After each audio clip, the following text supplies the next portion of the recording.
পাবদা মাছ চাষ একটি লাভজনক ব্যবসা। পাবদা মাছ অত্যন্ত জনপ্রিয় ও সুস্বাদু মাছ। বর্তমানে পাবদা মাছ আমাদের দেশে প্রায় বিলুপ্তির পথে, যে কারণে মৎস্য হ্যাচারী ও মাছ চাষি ভাইয়েরা কৃত্রিম প্রজননের মাধ্যমে পাবদা মাছের পোনা উৎপাদন করে বাণিজ্যিকভাবে এই মাছের চাষ করে এর অস্তিত্ব রক্ষা করার জন্য আপ্রাণ চেষ্টা করে যাচ্ছেন। পাবদা মাছ চাষে সফল হওয়ার প্রথম যে ধাপ তা হচ্ছে পুকুর নির্বাচন। পাবদা চাষের জন্য পুকুর নির্বাচন অত্যন্ত গুরুত্বপূর্ণ একটি বিষয়। পাবদা চাষের জন্য পুকুরের আয়তন 100 শতকের ভিতর থাকলে ভালো হয়। এতে যে কোনো বিরূপ পরিস্থিতি সহজে সামাল দেওয়া যায়। যেহেতু এই মাছটি হাওর বা উড়ের মাছ, সে কারণে পানির গভীরতা স্বাভাবিকের চেয়ে একটু বেশি হলে ভালো হয়। এই ক্ষেত্রে কমপক্ষে 5 ফুট পানি রাখার চেষ্টা করতে হবে, তবে 7 থেকে 8 ফিট হলে আরও ভালো হয়।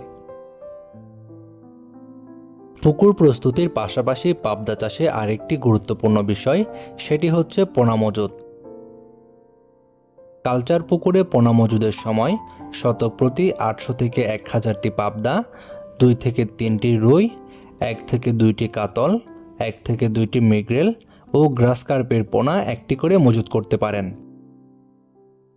সেক্ষেত্রে কোনো প্রকার এয়ারেটর ছাড়াই মাঝে মধ্যে পানি কম বেশি পরিবর্তন করে শতক প্রতি সর্বোচ্চ 25 থেকে 30 কেজি পাবদা ও 10 থেকে 12 কেজি কার্প মাছ উৎপাদন করতে পারবেন। তবে খাবার দেওয়ার ক্ষেত্রে অবশ্যই 35% প্রোটিন সমৃদ্ধ খাবার দিতে হবে। তাহলে ইনশাল্লাহ 150 দিনের মধ্যেই 35 থেকে 40 গ্রাম সাইজের পাবদা মাছ বাজারজাত করা সম্ভব হবে। তবে সেক্ষেত্রে অবশ্যই পোনা মজুদের সময় মজুত করতে হবে উন্নত মানের পাবদা মাছের পোনা। আর আপনার মাছ চাষের জন্য উন্নত মানের পাবদা মাছের পোনা পাবেন আমাদের কাছে। আপনারা এখন ভিডিওর স্ক্রিনে যে পোনাগুলো দেখছেন, এগুলো উন্নত মানের পাবদা মাছের ব্রুড থেকে উৎপাদিত দেশি পাবদা মাছের পোনা।